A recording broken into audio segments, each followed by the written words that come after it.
প্রিয় শিক্ষার্থী বন্ধুরা, বরিশাল সরকারি মডেল স্কুল অ্যান্ড কলেজের আজকের অনলাইন ক্লাসে সবাইকে স্বাগতম। আজকের আমার এই ক্লাসের আলোচ্য বিষয় নবম, দশম এবং একাদশ ও দ্বাদশ শ্রেণীর সিলেবাসের অন্তর্ভুক্ত হিসাব বিজ্ঞান বিষয়ের দুতরফা দাখিলা পদ্ধতিতে হিসাবের ডেবিট ক্রেডিট নির্ণয়। তো হিসাবের ডেবিট ক্রেডিট নির্ণয়টি একটি ব্যাপক বিষয়, যার কারণে আমি পূর্বে একটি ক্লাসে অর্ধেক আলোচনা করেছিলাম। আজকে বাকি অংশ আলোচনা করার চেষ্টা করব। তো আলোচনায় আসি আমি মোহাম্মদ সিরাজুল ইসলাম, সহকারী অধ্যাপক হিসাব বিজ্ঞান, বরিশাল সরকারি model school and college, Barishal. শিখন ফল অর্থাৎ আজকের পাঠ থেকে আমরা কি কি শিখতে পারবো।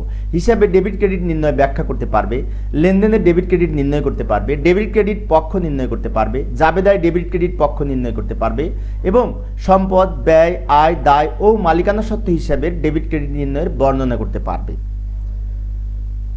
হিসাবে ডেবিট ক্রেডিট নির্ণয়ের নিয়মাবলী। যদিও আমি পূর্বের ক্লাসে এই হিসাবে ডেবিট ক্রেডিট নির্ণয়ের নিয়মাবলী আলোচনা করেছিলাম, কিন্তু বিষয়টি অত্যন্ত গুরুত্বপূর্ণ, তাই আজকে আমি আর একবার আলোচনা করার পর বিভিন্ন লেনদেনের ডেবিট ক্রেডিট নির্ণয় করে দেখাবো। তো লক্ষ্য করুন, আমরা জানি হিসাব সাধারণত 5 প্রকার: সম্পদ হিসাব, ব্যয় হিসাব, আয় হিসাব, দায় হিসাব এবং মালিকানা সত্ত্ব হিসাব। সম্পদ হিসাব: সম্পদ বৃদ্ধি পেলে ডেবিট, হ্রাস পেলে ক্রেডিট। ব্যয় হিসাব: ব্যয় হিসাব বৃদ্ধি পেলে ডেবিট, হ্রাস পেলে ক্রেডিট। দায় হিসাব: দায় হিসাব হ্রাস পেলে ডেবিট এবং বৃদ্ধি পেলে ক্রেডিট। আয় হিসাব: আয় হিসাব হ্রাস পেলে ডেবিট, বৃদ্ধি পেলে ক্রেডিট। মালিকানা সত্ত্ব হিসাব: সবার শেষে মালিকানা সত্ত্ব হিসাব হ্রাস পেলে ডেবিট, বৃদ্ধি পেলে ক্রেডিট। তো এবার আমরা সহজে মনে রাখার জন্য বিষয়টি একত্রে যদি দেখতে চাই, তাহলে লক্ষ্য করুন, সম্পদ হিসাব এবং ব্যয় হিসাব এর ডেবিট ক্রেডিট নির্ণয়ের নিয়ম এক। আবার দায়, আয় এবং মালিকানা সত্ত্ব হিসাব এই তিনটি বিষয়ের ডেবিট ক্রেডিট নির্ণয়ের নিয়মাবলী এক। লক্ষ্য করুন, সম্পদ হিসাব এবং ব্যয় হিসাব বৃদ্ধি পেলে ডেবিট, হ্রাস পেলে ক্রেডিট। আবার দায়, আয় এবং মালিকানা সত্ত্ব হিসাব হ্রাস পেলে ডেবিট, বৃদ্ধি পেলে ক্রেডিট। বিষয়টি ভালোভাবে মনে রাখতে হবে। তো আজকের আলোচনার শুরুতে চেক প্রাপ্তি সংক্রান্ত লেনদেন অর্থাৎ 23 নম্বর নিয়ম। ইতিপূর্বের ক্লাসে আমি 22 নম্বর নিয়ম পর্যন্ত আলোচনা করেছি। আমি প্রত্যেকটা নিয়ম পর্যায়ক্রমে আলোচনা করতে করতে যাচ্ছি। আজকে চেক প্রাপ্তি সংক্রান্ত লেনদেনের ক্ষেত্রে লক্ষ্য করলে দেখতে পাই, যে কোনো উৎস হতে চেক পাওয়া গেলে বা চেক মারফত কোনো কিছু আদায় হলে ব্যাংক জমা বৃদ্ধি পায়।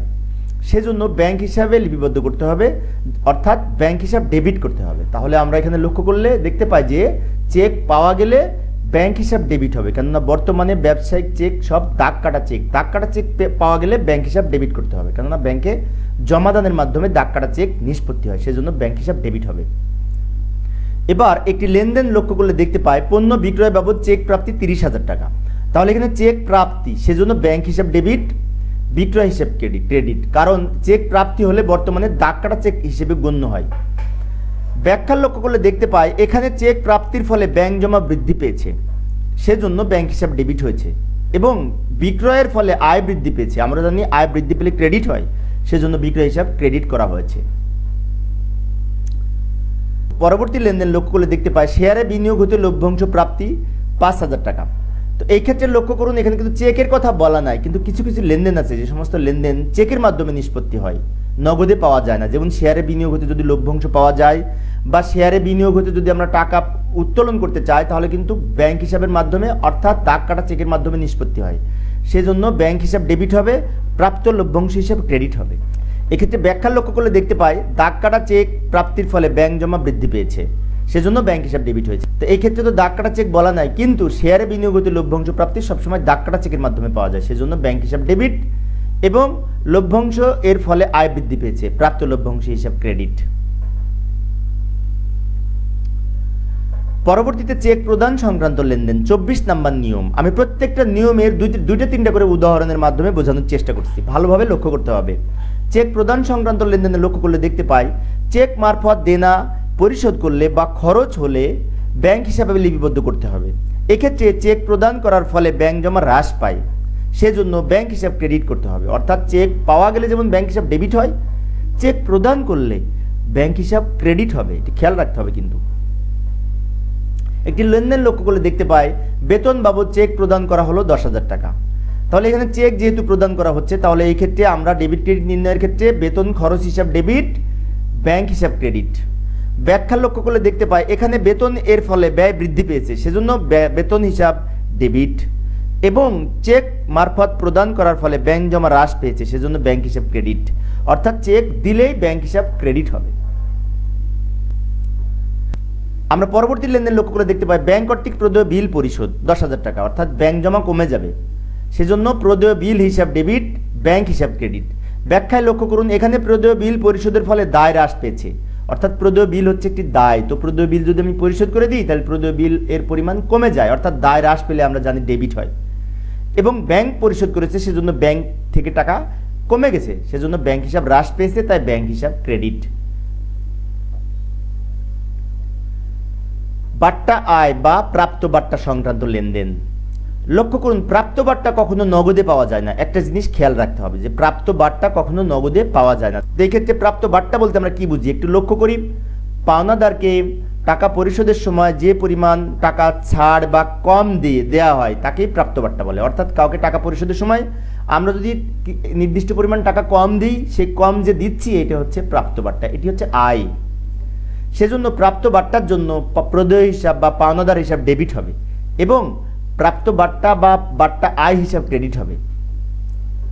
একটি লেনদেন লক্ষ্য করি, বাট্টা প্রাপ্তি বা বাট্টা পাওয়া গেল 2,000 টাকা, তাহলে এই ক্ষেত্রে আমাদের প্রদেয় হিসাব বা পাওনাদার হিসাব ডেবিট হবে এবং প্রাপ্ত বাট্টা হিসাব ক্রেডিট হবে। কেন প্রদেয় হিসাব ডেবিট হবে আমরা লক্ষ্য করি ব্যাখ্যাতে। এখানে প্রদেয় হিসাব হ্রাস পেয়েছে, অর্থাৎ প্রদেয় হিসাব হ্রাস পেলে দায় হ্রাস পায়, সেজন্য প্রদেয় হিসাব ডেবিট। এবং প্রাপ্ত বাট্টার ফলে আয় বৃদ্ধি পেয়েছে, সেজন্য প্রাপ্ত বাট্টা হিসাব ক্রেডিট। অর্থাৎ প্রদেয় হিসাব কমে গেছে, দায় কমলে ডেবিট হয়, এবং প্রাপ্ত বাট্টা আয় বৃদ্ধি পেয়েছে, তাই প্রাপ্ত বাট্টা হিসাব ক্রেডিট হয়েছে। পরবর্তী লেনদেন, পাওনাদারকে 12,000 টাকার পূর্ণ নিষ্পত্তিতে 10,000 টাকা প্রদান করা হলো। লক্ষ্য করুন, একজন পাওনাদার যে আমাদের কাছে টাকা পাবে, সে আমাদের কাছে পায় তো 12,000 টাকা, কিন্তু আমরা পূর্ণ নিষ্পত্তিতে 10,000 টাকা দিই। এখানে পূর্ণ নিষ্পত্তিতে বলতে বোঝায় 10,000 টাকা প্রদানের ফলে আমার হিসেবটি নিষ্পত্তি হলো, পাওনাদারকে আর আমি এই 10,000 টাকার পরে টাকা দিব না, তার মানে আমার পরিশোধ হয়ে গেল। সেই ক্ষেত্রে তাহলে কি হলো, 2,000 টাকা কম দিচ্ছি, তাহলে এই 2,000 টাকা হচ্ছে বাট্টা। তাহলে এই ক্ষেত্রে আমাদের ডেবিট ক্রেডিট কী হবে একটু ভালো করে লক্ষ্য করুন। প্রদেয় হিসাব বা পাওনাদার হিসাব ডেবিট 12,000 টাকা, কত টাকা দিচ্ছি 10,000 টাকা, নগদান হিসাব ক্রেডিট 10,000 টাকা, যত টাকা দিচ্ছি, এবং কত টাকা কম দিচ্ছি 2,000 টাকা, এটা আমাদের আয় বা লাভ, দিচ্ছি না আমার এটা লাভ, সেই জন্য প্রাপ্ত বাট্টা হিসাব ক্রেডিট 2,000 টাকা। তাহলে আরেকবার ভালো করে লক্ষ্য করুন, পাওনাদার হিসাব ডেবিট 12,000 টাকা, পাওনাদারের পরিবর্তে প্রদেয় হিসাব লেখা যায় আধুনিক নিয়ম। নগদান হিসাব ক্রেডিট 10,000 টাকা, যত টাকা দিচ্ছি, এবং যত টাকা দিচ্ছি না 2,000 টাকা, সেটি হচ্ছে প্রাপ্ত বাট্টা হিসাব ক্রেডিট। এক্ষেত্রে ব্যাখ্যা লক্ষ্য করলে দেখতে পাই প্রদেয় হিসাব হ্রাস পেয়েছে, দায় হ্রাস পেলে, অপরদিকে নগদ টাকা কমে গেছে, তাই নগদান হিসাব ক্রেডিট। পরবর্তী নিয়ম 26, প্রদত্ত বাট্টা। প্রদত্ত বাট্টা বলতে আমরা কি বুঝি। প্রদত্ত বাট্টা কখনো নগদে পরিশোধ করা হয় না।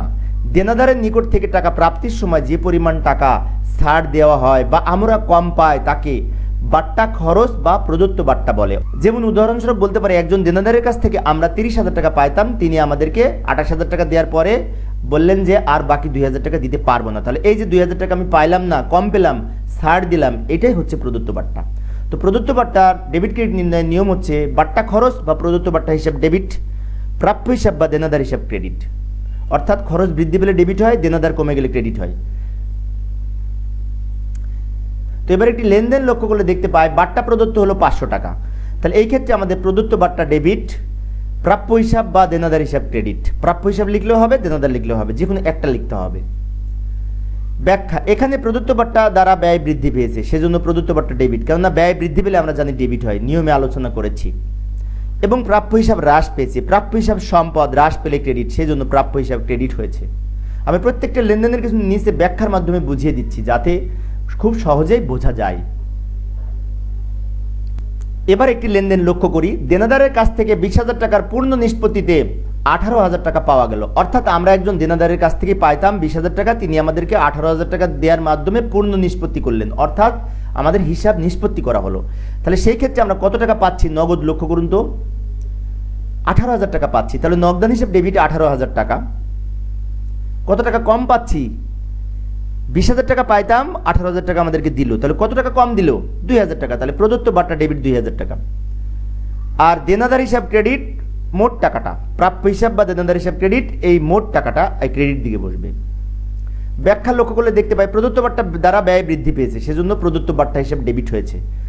এবং প্রাপ্য হিসাব আমরা ক্রেডিট করেছি, কারণ প্রাপ্য হিসাব সম্পদ হ্রাস পেলে ক্রেডিট, এবং সম্পদ নগদ টাকা বৃদ্ধি পেয়েছে এবং নগদান হিসাব ডেবিট হয়েছে এই ক্ষেত্রে। এবার আসি অনাদায়ী পাওনা বা কুঋণ হিসাব সংক্রান্ত কিছু নিয়মাবলী। অনাদায়ী পাওনা বা কুঋণ বলতে কি বুঝি? বারবার চেষ্টার পরেও প্রাপ্য হিসাবের বা দেনাদারের নিকট থেকে যে পরিমাণ টাকা আদায় করা সম্ভব হয় না তাকে অনাদায়ী পাওনা বা কুঋণ বলে। যেমন একজন লোকের কাছ থেকে আমি 2000 টাকা পাইতাম, তিনি বিদেশ চলে গেছে, অথবা আমি বুঝতে পারছি সেই টাকাটা আর কখনোই পাওয়া যাবে না, তাহলে এই ধরনের হিসেবকে বলা হয় কুঋণ বা অনাদায়ী পাওনা।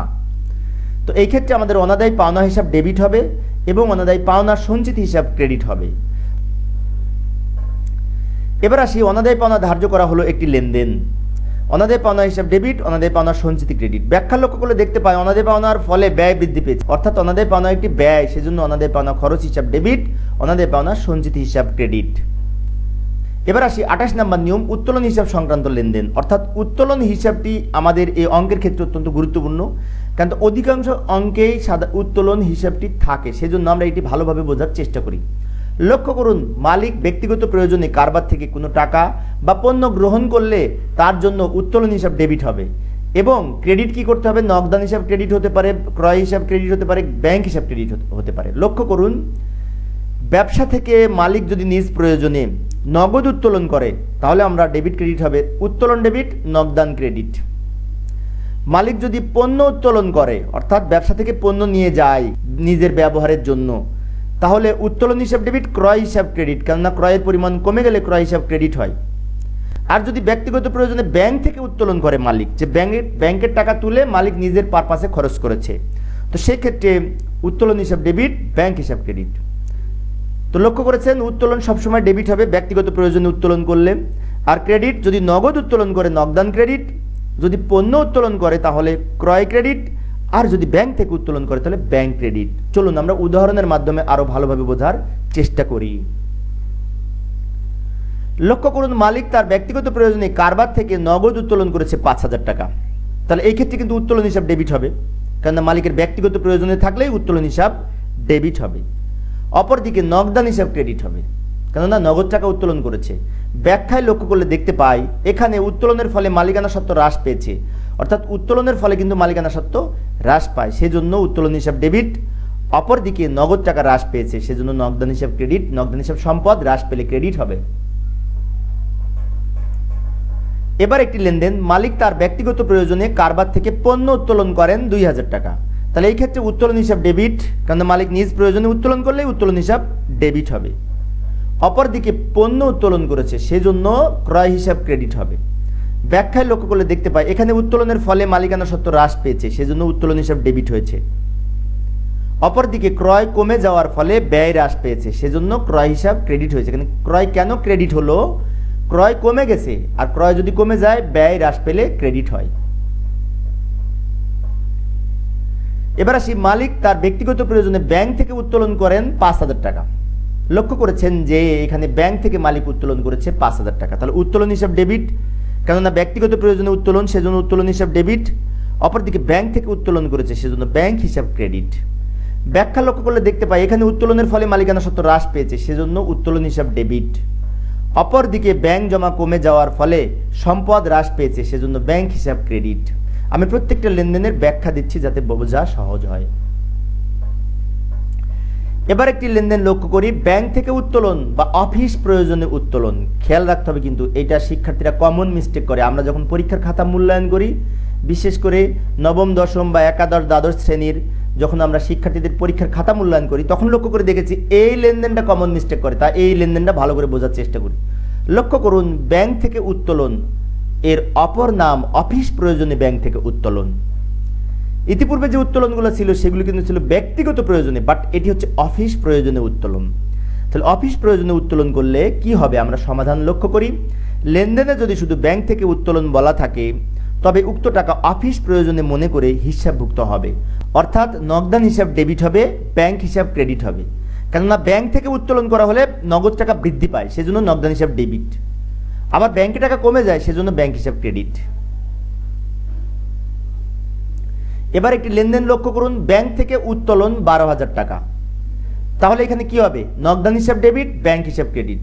শিক্ষার্থীরা কিন্তু অনেক সময় এই লেনদেনটি এই উত্তোলন হিসাব ডেবিট, ব্যাংক হিসাব ক্রেডিট করে থাকে, কিন্তু না, এটি ব্যাংক থেকে উত্তোলন বলতে অফিস প্রয়োজনে উত্তোলন, সেজন্য নগদান হিসাব ডেবিট, ব্যাংক হিসাব ক্রেডিট হবে। এখানে নগদ টাকা বৃদ্ধি পেয়েছে, সেজন্য নগদান হিসাব ডেবিট হয়েছে। ব্যাংক জমা হ্রাস পেয়েছে, সেজন্য ব্যাংক হিসাব ক্রেডিট হয়েছে। তো এখানে লক্ষ্য করলে দেখতে পাবে যে আমি কিন্তু এই ডেবিটটা বাম দিকে থেকে লিখেছি এবং ক্রেডিটটা একটু ডান দিকে চাপায় লিখেছি, কারণ এটি আমাদের জাবেদার ক্ষেত্রে অনেক সময় এইভাবে লিখতে হয়, সেজন্য সেই নিয়ম অনুসারে আমি লেখার চেষ্টা করেছি। পরবর্তীতে আরও একটি লেনদেন লক্ষ্য করি, অফিস প্রয়োজনে ব্যাংক থেকে উত্তোলন করা হলো 10,000 টাকা। তাহলে এই ক্ষেত্রেও কিন্তু নগদান হিসাব ডেবিট, ব্যাংক হিসাব ক্রেডিট। তাহলে ব্যাংক থেকে উত্তোলন আর অফিস প্রয়োজনে ব্যাংক থেকে উত্তোলন একই রকম নিয়ম হবে, অর্থাৎ নগদ টাকা বৃদ্ধি পেয়েছে তাই নগদান হিসাব ডেবিট, ব্যাংক জমা কমে গেছে সেজন্য ব্যাংক হিসাব ক্রেডিট। এবার আসি সম্পদের অবচয়। সম্পত্তির উপর অবচয় 29 নম্বর নিয়ম, এটিও অত্যন্ত গুরুত্বপূর্ণ, কেননা প্রায় প্রতিটি অঙ্কেই লক্ষ্য করলে দেখা যায় এই অবচয় সংক্রান্ত লেনদেন থাকে, তাই আমরা ভালো করে বোঝার চেষ্টা করি। অবচয় বলতে আমরা কি বুঝি সেটি জানার চেষ্টা করি। স্থায়ী সম্পত্তির মূল্য ব্যবহার বা অন্য কোনো কারণে হ্রাস পেলে বা কমে গেলে সম্পদের অবচয় হিসেবে গণ্য হয়। অর্থাৎ একটা সম্পদ ব্যবহারের ফলে যদি কমে যায়, যতটুকু কমে যায় সেই টাকাটাকে অবচয় হিসেবে গণ্য করা হয়ে থাকে। সেক্ষেত্রে সংশ্লিষ্ট সম্পদ হিসাব ক্রেডিট হবে না, পুঞ্জীভূত অবচয় হিসাব ক্রেডিট করতে হবে। অর্থাৎ আমরা জানি যে যেমন আসবাবপত্র যদি কমে যায় তো ডেবিট ক্রেডিটে আসবাবপত্র হিসাব ক্রেডিট করা যাবে না, সেক্ষেত্রে ক্রেডিট হবে পুঞ্জীভূত অবচয় হিসাব। লক্ষ্য করি এই ক্ষেত্রে আমাদের ডেবিট ক্রেডিট করার নিয়ম হচ্ছে অবচয় খরচ হিসাব ডেবিট, পুঞ্জীভূত অবচয় হিসাব ক্রেডিট। তবে এখানে আমাদের সংশ্লিষ্ট সম্পত্তির নাম লিখলে আরও ভালো হয়। চলুন আমরা উদাহরণ দেখার চেষ্টা করি। তো এই ক্ষেত্রে 47 নম্বর উদাহরণ, আসবাবপত্রের উপর অবচয় ধার্য হলো 2,000 টাকা। তাহলে এই ক্ষেত্রে আমাদের কি হবে? অবচয় খরচ আসবাবপত্র হিসাব ডেবিট, পুঞ্জীভূত অবচয় আসবাবপত্র হিসাব ক্রেডিট। লক্ষ্য করুন আসবাবপত্রের অবচয়, সেজন্য আসবাবপত্র কথাটা আমরা এই অবচয় খরচের পাশে ব্র্যাকেট দিয়ে লিখেছি এবং পুঞ্জীভূত অবচয়ের পাশে ব্র্যাকেট দিয়ে লিখেছি। এবার আরও একটি লেনদেন লক্ষ্য করলে দেখতে পাই যন্ত্রপাতির উপর অবচয় ধার্য করা হলো 3,000 টাকা। তাহলে এই ক্ষেত্রে কি হবে? অবচয় খরচ যন্ত্রপাতি হিসাব ডেবিট, পুঞ্জীভূত অবচয় যন্ত্রপাতি হিসাব ক্রেডিট। তবে বাম দিকে কিন্তু ডেবিট ক্রেডিটের পাশে আমরা জাবেদায় টাকা লিখি, এই ক্ষেত্রে আমার টাকা লিখি না, কেন টাকা লিখলে আমার এই লেনদেনটা এইখানে বিশেষ করে জায়গার সমস্যা হয়, সেজন্য আমি মেন বিষয়গুলি আলোচনা করছি। অঙ্ক আমরা যখন সমাধান করব ছক টেনে, তখন বিশেষ করে এই টাকা সহ লেখার চেষ্টা করব। তো এবার আসি বিক্রয়ের উদ্দেশ্যে যদি কোনো সম্পদ ক্রয় বিক্রয় করা হয়, এই লেনদেনগুলি অত্যন্ত ক্রিটিক্যাল, বিষয়গুলি ভালো করে বোঝার চেষ্টা করি। অর্থাৎ আমরা জানি যে আসবাবপত্র কিনলে আসবাবপত্র হিসাব ডেবিট হয়, কিন্তু অনেক সময় আসবাবপত্র কিনলে আসবাবপত্রের পরিবর্তে ক্রয় হিসাব ডেবিট হয়। এখন কখন ক্রয় হিসাব ডেবিট হবে সেটি আমরা বোঝার চেষ্টা করব। তো লক্ষ্য করি বিক্রয়ের উদ্দেশ্যে কোনো সম্পদ ক্রয় বিক্রয় করা হলে পণ্য ক্রয় বিক্রয় হিসেবে গণ্য হবে। যেমন লক্ষ্য করুন বিক্রয়ের উদ্দেশ্যে আসবাবপত্র ক্রয় 10,000 টাকা। তো এই ক্ষেত্রে ইতিপূর্বে আমি আলোচনা করেছিলাম যে আসবাবপত্র কিনলে আসবাবপত্র হিসাব ডেবিট হবে যদি ব্যবহারের উদ্দেশ্যে কেনা হয়, আমি গত ক্লাসে আলোচনা করেছিলাম, পূর্বের ক্লাসে। কিন্তু আসবাবপত্র যদি বিক্রয়ের উদ্দেশ্যে কেনা হয় তখন কিন্তু আসবাবপত্র হিসেবে লেখা যাবে না, তখন লিখতে হবে ক্রয় হিসাবে। তো লক্ষ্য করুন বিক্রয়ের উদ্দেশ্যে আসবাবপত্র ক্রয় 20,000 টাকা। তো এই ক্ষেত্রে ক্রয় হিসাব ডেবিট, নগদান হিসাব ক্রেডিট হবে। যেমন ফার্নিচারের দোকানের ক্ষেত্রে আসবাবপত্র ক্রয়টা বিক্রয়ের উদ্দেশ্যে কেনা হয়, সেজন্য সেই ক্ষেত্রে ক্রয় হিসাব ডেবিট, নগদে হলে নগদান হিসাব ক্রেডিট হবে। ব্যাখ্যায় লক্ষ্য করে এখানে পণ্য ক্রয়ের ফলে ব্যয় বৃদ্ধি পেয়েছে, অর্থাৎ এখানে আসবাবপত্র কিন্তু পণ্য হয়ে গেছে বিক্রয়ের উদ্দেশ্যে কেনার জন্য, এবং নগদ টাকা হ্রাস পেয়েছে তাই নগদান হিসাব ক্রেডিট। আমরা আরও একটি লেনদেন লক্ষ্য করি বিক্রয়ের উদ্দেশ্যে ক্রয়কৃত আসবাবপত্র বিক্রয় করা হলো 25,000 টাকায়। অর্থাৎ আমরা যে আসবাবপত্রটি বিক্রয়ের উদ্দেশ্যে কিনেছিলাম, যেমন ফার্নিচারের দোকানে আসবাবপত্র যদি বিক্রি করে তাহলে সেই ক্ষেত্রে কিন্তু বিক্রয় হিসাব ক্রেডিট হবে। লক্ষ্য করুন নগদান হিসাব ডেবিট, বিক্রয় হিসাব ক্রেডিট, কেননা এই আসবাবপত্রটি কেনা ছিল বিক্রয়ের উদ্দেশ্যে। তো ব্যাখ্যায় আমরা লক্ষ্য করি এখানে নগদ টাকা বৃদ্ধি পেয়েছে সেজন্য নগদান হিসাব ডেবিট হয়েছে। বিক্রয়ের ফলে আয় বৃদ্ধি পেয়েছে, অর্থাৎ পণ্য বিক্রয়ের ফলে আয় বৃদ্ধি পেয়েছে সেজন্য বিক্রয় হিসাব ক্রেডিট হয়েছে। তো এখানে আরও একটি লেনদেন লক্ষ্য করুন ব্যবহৃত বা পুরাতন আসবাবপত্র বিক্রি করা হলো। তাহলে এই আসবাবপত্রটা কিন্তু বিক্রয়ের উদ্দেশ্যে কেনা ছিল না, এটি হচ্ছে ব্যবহারের উদ্দেশ্যে কেনা ছিল। তাহলে সেই ক্ষেত্রে আমাদের ডেবিট ক্রেডিট হবে নগদান হিসাব ডেবিট, আসবাবপত্র হিসাব ক্রেডিট। এখানে কিন্তু বিক্রয় হিসাব ক্রেডিট হবে না, কেননা এটি ছিল ব্যবহারের উদ্দেশ্যে আসবাবপত্র ক্রয়কৃত বিক্রি করেছি, যার কারণে আমাদের আসবাবপত্র কমে গেছে। ব্যাখ্যা লক্ষ্য করলে দেখতে পাই এখানে নগদ টাকা বৃদ্ধি পেয়েছে তাই নগদান হিসাব ডেবিট। অপরদিকে আসবাবপত্র কমার ফলে সম্পদ হ্রাস পেয়েছে, সেজন্য আসবাবপত্র হিসাব ক্রেডিট। এবার আসি বিনিয়োগ সংক্রান্ত লেনদেন, অর্থাৎ কোন কোন হিসাবের ক্ষেত্রে বিনিয়োগ ডেবিট বা বিনিয়োগ ক্রেডিট করতে হবে সেটি বোঝার চেষ্টা করি। লক্ষ্য করুন, বিনিয়োগ কারবারের একটি সম্পদ। বিনিয়োগ ক্রয়, শেয়ার ক্রয়, সঞ্চয়পত্র ক্রয় ইত্যাদিকে বিনিয়োগ হিসেবে আখ্যায়িত করা হয়। যেমন বিনিয়োগ করার ফলে সম্পদ বৃদ্ধি পায়, তাই বিনিয়োগ হিসাব ডেবিট হবে। অর্থাৎ বিনিয়োগ যখন আমরা করব বা বিনিয়োগ কিনবো তখন সম্পদ হিসাব অর্থাৎ বিনিয়োগ হিসাব ডেবিট করতে হবে। আবার অপরদিকে যদি বিনিয়োগ বিক্রয় করা হয় তাহলে সম্পদ হ্রাস পায়, সেজন্য বিনিয়োগ হিসাব ক্রেডিট হবে। অর্থাৎ বিনিয়োগ যদি বৃদ্ধি পায় তাহলে ডেবিট হবে, আর বিনিয়োগ যদি কমে যায় তাহলে ক্রেডিট হবে। আমি আবারও বলছি, বিনিয়োগ করার সময় বা বিনিয়োগ ক্রয় করার সময় ডেবিট হবে, আর বিনিয়োগ বিক্রয় করার সময় বিনিয়োগ হিসাব ক্রেডিট হবে। তো এই যে একটি উদাহরণ লক্ষ্য করুন, বিনিয়োগ করা হলো 20,000 টাকা। তো এই ক্ষেত্রে আমাদের বিনিয়োগ হিসাব ডেবিট, নগদান হিসাব ক্রেডিট। কেননা বিনিয়োগ করার ফলে নগদ টাকা বৃদ্ধি পেয়েছে, এই যে এখানে বিনিয়োগ বৃদ্ধি পেয়েছে অর্থাৎ সম্পদ বৃদ্ধি পেয়েছে, সেজন্য বিনিয়োগ হিসাব ডেবিট। অপরদিকে নগদ টাকা হ্রাস পেয়েছে, সেজন্য নগদান হিসাব ক্রেডিট। অর্থাৎ একটা সম্পদ বৃদ্ধি পেয়েছে যার নাম বিনিয়োগ, অপর একটি সম্পদ কমে গেছে যার নাম নগদান, অর্থাৎ বিনিয়োগ ডেবিট, নগদান ক্রেডিট। এবার আরও একটি লেনদেন লক্ষ্য করি, সঞ্চয়পত্র ক্রয় করা হলো 50,000 টাকা। তাহলে এই ক্ষেত্রে বিনিয়োগ হিসাব ডেবিট, নগদান বা ব্যাংক হিসাব ক্রেডিট। এখানে বিনিয়োগ বৃদ্ধি পেয়েছে, সেজন্য বিনিয়োগ হিসাব ডেবিট হয়েছে। অপরদিকে নগদ টাকা হ্রাস পেলে বা ব্যাংক জমা হ্রাস পেলে নগদান হিসাব বা ব্যাংক হিসাব ক্রেডিট হবে। এবার আসি ব্যাংক কর্তৃক সুদ মঞ্জুর সংক্রান্ত লেনদেন। আর অর্থাৎ অনেক সময় ব্যাংক আমাদেরকে সুদ দিয়ে থাকে, অর্থাৎ আমার হিসাবে সুদ জমা করে থাকে। তো লক্ষ্য করুন, ব্যাংক এর জমা টাকার উপর সুদ মঞ্জুর করলে ব্যাংকের জমা বৃদ্ধি পায়, সেজন্য ব্যাংক হিসাব ডেবিট হবে, ব্যাংক সুদ আয় হিসাব ক্রেডিট হবে। অর্থাৎ ব্যাংক যদি আমার জমা টাকার উপর সুদ যোগ করে আমার অ্যাকাউন্টে তাহলে ব্যাংক হিসাব ডেবিট হবে, আর ব্যাংক সুদ আয় হিসাব ক্রেডিট হবে। তো লেনদেন লক্ষ্য করলে দেখতে পাই ব্যাংক কর্তৃক সুদ মঞ্জুর 1,000 টাকা, তাহলে ব্যাংক হিসাব ডেবিট, ব্যাংক সুদ আয় হিসাব ক্রেডিট।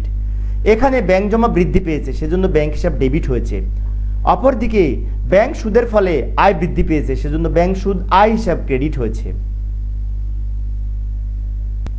তো আরও একটি নিয়ম লক্ষ্য করি, ব্যাংক কর্তৃক সুদ ধার্য বা চার্জ কর্তন সংক্রান্ত লেনদেন। অর্থাৎ এটি হচ্ছে ব্যাংক জমার সুদের বিপরীত, অর্থাৎ ব্যাংক আমার অ্যাকাউন্ট থেকে চার্জ কর্তন করেছে, অথবা আমার ব্যাংকে ঋণ আছে, ব্যাংক জমাতিরিক্ত আছে, তার উপরে সুদ চার্জ করেছে, এটি হচ্ছে আমাদের খরচ, এর ফলে ব্যাংকে টাকা কমে যাবে। এই ক্ষেত্রে লক্ষ্য করুন, ব্যাংক এর জমাতিরিক্তের উপর সুদ ধার্য করলে বা চার্জ কর্তন করলে ব্যাংকে জমা টাকা হ্রাস পায় বা কমে যায়, সেজন্য ব্যাংক সুদ খরচ হিসাব ডেবিট বা ব্যাংক চার্জ হিসাব ডেবিট, ব্যাংক হিসাব ক্রেডিট হবে। তো এবার একটি লেনদেন লক্ষ্য করি, ব্যাংক কর্তৃক ধার্যকৃত চার্জ 300 টাকা। তো ব্যাংক চার্জ হিসাব ডেবিট বা ব্যাংক চার্জ খরচ হিসাব ডেবিট, ব্যাংক হিসাব ক্রেডিট। এক্ষেত্রে ব্যাংক চার্জ খরচ বৃদ্ধি পেয়েছে, সেজন্য ব্যাংক চার্জ খরচ হিসাব ডেবিট হয়েছে। অপরদিকে এই ব্যাংক চার্জ কর্তন করলে আমার ব্যাংক জমা কমে যাবে, সেজন্য ব্যাংক হিসাব ক্রেডিট হয়েছে। ব্যাংকে টাকা কমলে ব্যাংক হিসাব ক্রেডিট করতে হবে, বিশেষ করে ডেবিট ক্রেডিট নিয়মে। ব্যাংক জমাতিরিক্তের সুদ চার্জ 1,000 টাকা। তো এই ক্ষেত্রে ব্যাংক সুদ খরচ হিসাব ডেবিট, ব্যাংক হিসাব ক্রেডিট। তবে এই ক্ষেত্রে ব্যাংক জমাতিরিক্তের সুদ হিসাব ডেবিট করা যেতে পারে। তো এখানে ব্যাংক সুদ বা খরচ বৃদ্ধি পেয়েছে, সেজন্য ব্যাংক সুদ খরচ হিসাব ডেবিট হয়েছে। অপরদিকে ব্যাংক জমা হ্রাস পেয়েছে, সেজন্য ব্যাংক হিসাব ক্রেডিট হয়েছে। এবার আসি ঋণ গ্রহণ সংক্রান্ত লেনদেন, 34 নম্বর নিয়ম। লক্ষ্য করি ঋণ কারবারের দায়, তাই কারো নিকট থেকে ঋণ গ্রহণ করা হলে নগদ টাকা বৃদ্ধি পায় এবং ঋণ বাবদ দায়ের পরিমাণ বৃদ্ধি পায়। তো নগদ টাকা যেহেতু বৃদ্ধি পায়, সেজন্য নগদান হিসাব ডেবিট, আর ঋণ গ্রহণ করার ফলে দায় বৃদ্ধি পায়, ঋণ হিসাব ক্রেডিট। অর্থাৎ ঋণ যদি আমরা নগদে গ্রহণ করি, নগদান হিসাব ডেবিট, ঋণ হিসাব ক্রেডিট। তো এই যে একটি লেনদেন লক্ষ্য করলে দেখতে পাই জনাব আসলামের নিকট হতে 10% হার সুদে ঋণ বা কর্জ নেওয়া হলো 20,000 টাকা। তো এই ক্ষেত্রে নগদান হিসাব ডেবিট এবং ঋণ হিসাব ক্রেডিট হবে, কেননা ঋণ বাবদ দায় বৃদ্ধি পেয়েছে। তো এই ক্ষেত্রে অনেক শিক্ষার্থী প্রশ্ন করে থাকে যে আমরা কি পার্সেন্টেজ কেটে লিখবো, এই 20,000 টাকার উপর পার্সেন্টেজ হিসেব করে লিখবো? নো, আমরা যখন ঋণ নিব তখন যত টাকা ঋণ নিব তত টাকাই হিসাবভুক্ত করব। পরবর্তীতে আমরা যখন চূড়ান্ত হিসাব করব বা সমন্বয় জাবেদা করব, তখন আমাদের এই পার্সেন্টেজ কেটে যে সুদ হয় সেটি হিসাবভুক্ত করতে হবে, কিন্তু এখন আমাদের 20,000 টাকা লিখতে হবে। তো ব্যাখ্যায় লক্ষ্য করলে দেখতে পাই নগদ টাকা বৃদ্ধি পেয়েছে, নগদান হিসাব ডেবিট, এবং ঋণ গ্রহণের ফলে দায় বৃদ্ধি পেয়েছে, তাই ঋণ হিসাব ক্রেডিট। ঋণ সংক্রান্ত আরও একটি লেনদেন, 10% প্রদেয় নোটের মাধ্যমে ঋণ গ্রহণ করা হলো 40,000 টাকা, অর্থাৎ আমরা প্রদেয় নোটের মাধ্যমে নোটে স্বাক্ষর করে ঋণ গ্রহণ করেছি।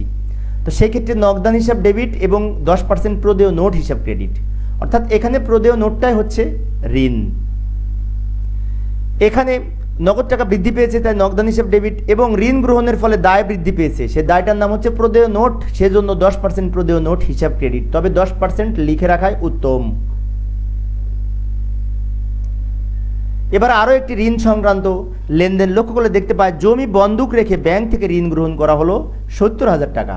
তো এই ক্ষেত্রে আমরা এই ব্যাংক থেকে ঋণ গ্রহণ করেছি, নগদান হিসাব ডেবিট। আমরা যদি ব্যাংকে টাকাটা জমা রাখতাম তাহলে কিন্তু ব্যাংক হিসাব ডেবিট হতো, কিন্তু আমরা ঋণ নিয়ে যেহেতু কিছু বলা নাই, ব্যাংকে জমা রাখার কথা বলা নাই, সেজন্য নগদান হিসাব ডেবিট এবং বন্ধকি ঋণ হিসাব ক্রেডিট। লক্ষ্য করুন এখানে কিন্তু ঋণ হিসাব ক্রেডিট হবে না, এখানে হবে বন্ধকি ঋণ ক্রেডিট, অর্থাৎ নগদান হিসাব ডেবিট, বন্ধকি ঋণ হিসাব ক্রেডিট।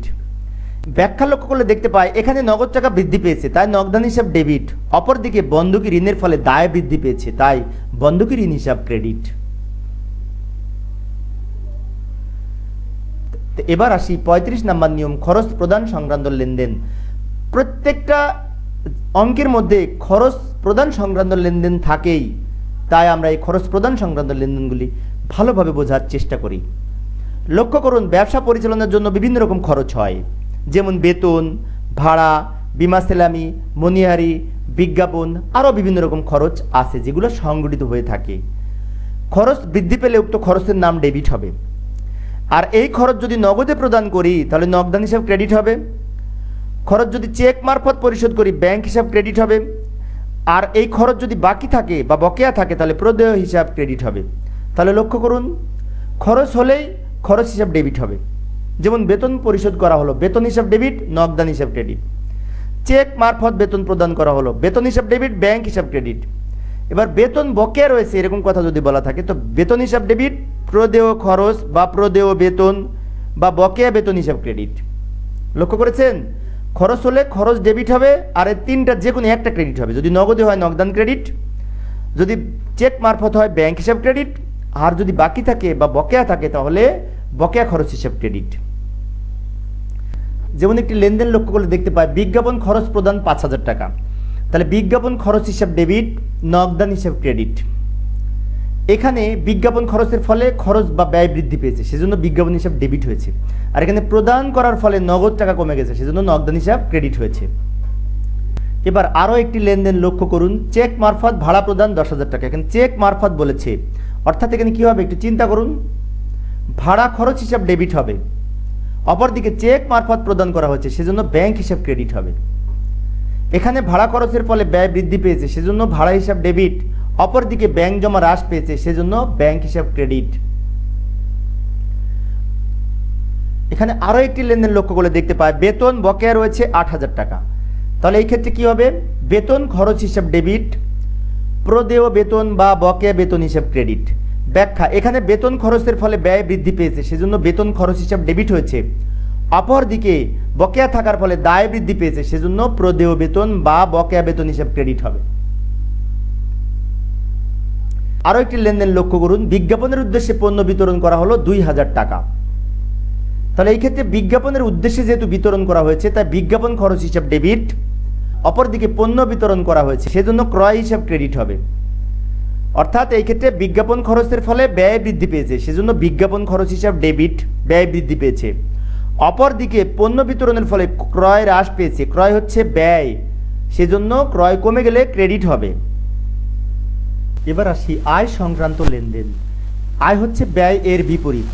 লক্ষ্য করি ব্যবসায়ের বিভিন্ন প্রকার আয় সংক্রান্ত লেনদেন যেমন বিক্রয়, বিনিয়োগের সুদ, ভাড়া প্রাপ্তি, কমিশন প্রাপ্তি, শিক্ষানবিশ সেলামি প্রাপ্তি ইত্যাদি হচ্ছে আয়। আয় বৃদ্ধির ফলে আয় হিসাব ক্রেডিট হবে, অর্থাৎ ব্যবসায়ের আয় বৃদ্ধির ফলে আয় হিসাব সবসময় ক্রেডিট হয় যদি আয় বৃদ্ধি পায়, আর আয় কমে গেলে ডেবিট হবে। তো এই ক্ষেত্রে আয় লিপিবদ্ধের ক্ষেত্রে আমরা একটু নিয়মের দিকে লক্ষ্য করি। নগদে যদি আয় পাওয়া যায় তাহলে নগদান হিসাব ডেবিট, যদি চেকে পাওয়া যায় তাহলে ব্যাংক হিসাব ডেবিট, আর যদি বকেয়া থাকে তাহলে প্রাপ্য হিসাব বা অনাদায়ী আয় হিসাব, এবং এই উক্ত আয়ের নাম ক্রেডিট। যেমন যদি আমরা বিক্রয় করে টাকা পায় তাহলে নগদান হিসাব ডেবিট, বিক্রয় হিসাব ক্রেডিট। যদি বিনিয়োগের সুদ পায় তাহলে নগদান হিসাব ডেবিট, বিনিয়োগের সুদ ক্রেডিট। যদি চেক মারফত বিনিয়োগের সুদ পায় তাহলে ব্যাংক হিসাব ডেবিট, বিনিয়োগের সুদ ক্রেডিট। এবার আমরা লেনদেন লক্ষ্য করে দেখি, পণ্য বিক্রয় হতে প্রাপ্তি 15,000 টাকা, তাহলে এটার জন্য কি হবে? নগদান হিসাব ডেবিট, বিক্রয় হিসাব ক্রেডিট, অর্থাৎ নগদ টাকা বৃদ্ধি পেয়েছে এবং বিক্রয় আয়। আরও একটি লেনদেন লক্ষ্য করে বিনিয়োগের সুদ বাবদ চেক প্রাপ্তি, এই ক্ষেত্রে ব্যাংক হিসাব ডেবিট, চেক পাওয়া গেছে সেজন্য ব্যাংক হিসাব ডেবিট এবং সুদ আয় হিসাব ক্রেডিট বা বিনিয়োগের সুদ হিসাব ক্রেডিট। এখানে ব্যাংক জমা বৃদ্ধি পেয়েছে এবং বিনিয়োগের সুদের ফলে আয় বৃদ্ধি পেয়েছে। আমি একটু দ্রুত বলার চেষ্টা করছি সময় সংক্ষিপ্ত করার জন্য। আরও একটি লেনদেন লক্ষ্য করি, বিনিয়োগের সুদ প্রাপ্য বা অনাদায়ী রয়েছে 5,000 টাকা, অর্থাৎ বিনিয়োগের সুদ এখনো পায় নাই, পরে পাবো, প্রাপ্য হয়েছে, তাহলে কি প্রাপ্য সুদ ডেবিট, সুদ আয় হিসাব ক্রেডিট।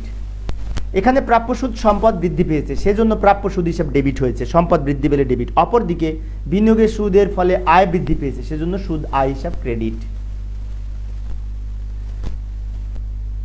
এবার নিয়ম 38, পণ্য, মাল, দ্রব্য, চেক ইত্যাদি নামে কোনো হিসাব জাবেদায় লেখা হয় না। লক্ষ্য করি, নগদে পণ্য ক্রয় করা হলো তাহলে পণ্য নামে হিসাব হবে না, ক্রয় নামে হিসাব হবে। চেক মারফত পণ্য বিক্রয় করা হলো, চেক নামে কোনো হিসাব হবে না, ব্যাংক নামে হিসাব হবে। কয়েকটি লেনদেন লক্ষ্য করলে দেখতে পাই, এই যে নগদে পণ্য বিক্রয়, তাহলে এখানে কিন্তু আমরা পণ্য লিখি নাই, কি লিখেছি? ক্রয় হিসাব ডেবিট, নগদান হিসাব ক্রেডিট। লক্ষ্য করেছেন যে নগদে পণ্য বিক্রয়, পণ্য কিন্তু কোথাও লিখি নাই, কি লিখেছি? ক্রয় হিসাব ডেবিট, নগদান হিসাব ক্রেডিট। আরও একটি লেনদেন লক্ষ্য করি, চেক মারফত পণ্য বিক্রয়, চেক আছে তাহলে চেক মারফত থাকলে আমাদের ব্যাংক হবে সেজন্য ব্যাংক হিসাব ডেবিট, বিক্রয় হিসাব ক্রেডিট হয়েছে। এখানে কিন্তু চেক লিখি নাই, অর্থাৎ চেক প্রাপ্তির ফলে ব্যাংক জমা বৃদ্ধি পেয়েছে সেজন্য ব্যাংক হিসাব ডেবিট, বিক্রয়ের ফলে আয় বৃদ্ধি। এবার আসি সেবা প্রদানের বিনিময়ে চেক প্রাপ্তি, সেবা প্রদানের বিনিময়ে কিন্তু চেক পেয়েছি তাহলে চেকের পরিবর্তে কিন্তু ব্যাংক হিসাব লিখেছি, আর সেবা প্রদানের ফলে লিখেছি সেবা আয় হিসাব। অর্থাৎ চেক প্রাপ্তির ফলে ব্যাংক জমা বৃদ্ধি পেয়েছে এবং সেবা বাবদ আয়ের ফলে আয় বৃদ্ধি পেয়েছে, সেই আয়টার নাম হচ্ছে সেবা আয়, সেজন্য সেবা আয় হিসাব ক্রেডিট হয়েছে। এবার আসি অগ্রিম খরচ সংক্রান্ত লেনদেন। ব্যবসায় অনেক সময় অগ্রিম খরচ প্রদান করে থাকে, তা ব্যবসায়ের অগ্রিম খরচ প্রদানের জন্য অগ্রিম খরচ হিসাব ডেবিট হবে। যেমন অগ্রিম বীমা সেলামি প্রদান করা হলো, 6 মাসের ভাড়া প্রদান করা হলো, এগুলো হচ্ছে অগ্রিম ব্যয়। তো এবার আমরা লেনদেনটি লক্ষ্য করি, 6 মাসের ভাড়া প্রদান 12,000 টাকা। তো এই ক্ষেত্রে লক্ষ্য করুন, আমরা চলতি মাসের অঙ্ক করতেছি কিন্তু এই ভাড়া প্রদান করা হয়েছে 6 মাসের, অর্থাৎ অগ্রিম প্রদান করা হয়েছে 5 মাসের, সেজন্য আমাদের এখানে জাবেদায়, সাধারণ জাবেদায় লিখতে হবে অগ্রিম ভাড়া হিসাব ডেবিট, নগদান হিসাব ক্রেডিট। এখানে অগ্রিম ভাড়ার ফলে সম্পদ বৃদ্ধি পেয়েছে, অর্থাৎ অগ্রিম ভাড়াটা সম্পদ, সেজন্য অগ্রিম ভাড়া হিসাব ডেবিট এবং নগদ টাকা কমে গেছে, নগদান হিসাব ক্রেডিট। চেক দ্বারা বীমা সেলামি অগ্রিম প্রদান করা হয়েছে 4,000 টাকা, তাহলে অগ্রিম বীমা সেলামি ডেবিট, ব্যাংক হিসাব ক্রেডিট হবে, কেননা চেক দ্বারা, সেই জন্য। অর্থাৎ এখানে অগ্রিম বীমার ফলে সম্পদ বৃদ্ধি পেয়েছে সেজন্য অগ্রিম বীমা ডেবিট হয়েছে। এবার আসি অগ্রিম আয় সংক্রান্ত লেনদেন। ব্যবসায়ের কোনো আয় অগ্রিম পাওয়া গেলে তার জন্য অগ্রিম আয় বা অনুপার্জিত আয় হিসাব ক্রেডিট হবে, অর্থাৎ অগ্রিম ব্যয়ের বিপরীত। যেমন শিক্ষানবিশ সেলামি অগ্রিম পাওয়া গেল, তাহলে এই ক্ষেত্রে আমাদের অগ্রিম আয় হিসাব ক্রেডিট হবে। সমাধানের চেষ্টা করি।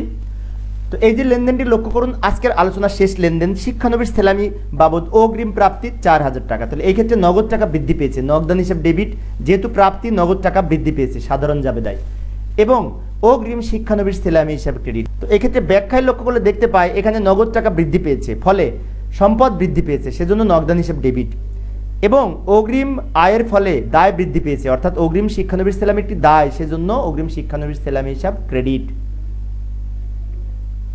তো প্রিয় শিক্ষার্থী বন্ধুরা, এই ছিল আমার আজকের আলোচনা। আমার পরবর্তী ক্লাসের আলোচ্য বিষয় বিভিন্ন প্রকার লেনদেনের হিসাব সমীকরণের উপর প্রভাব দেখার আমন্ত্রণ রইল।